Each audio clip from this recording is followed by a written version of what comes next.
Hello po. Sabayan niyo po ako maglakad. Papunta po ako ng GOSI Station na parang MRT din sa atin dyan sa Pinas. Going to work po. Lalakad lang ako 10 minutes from my bahay. Papunta po sa GOSI Station.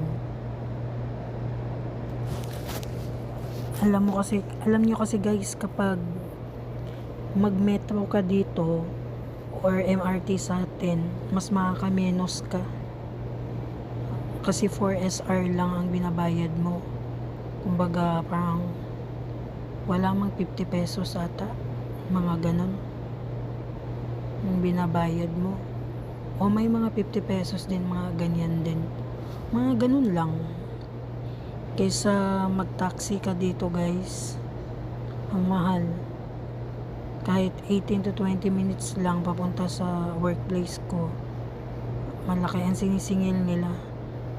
Kagaya niyan, yung sumasalubong sa akin, taxi yan guys. Maniningil yan ng 40 to 45. Yan. Kailan yata sasakay ako. Ang mahal. 40 to 45, mga 700 na ata. And sa Pinas, mga 800, mga ganyan. Ang laki na, di ba? Kaya nga, nag-aano na lang ako dito.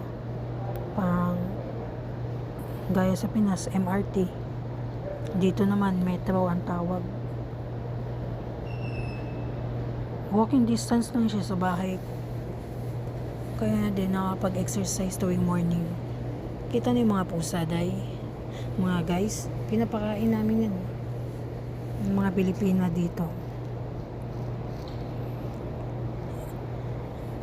Ayan, pindutin ko na.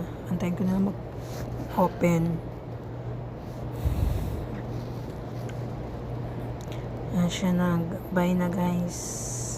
Nag-share lang ako ng video ko din.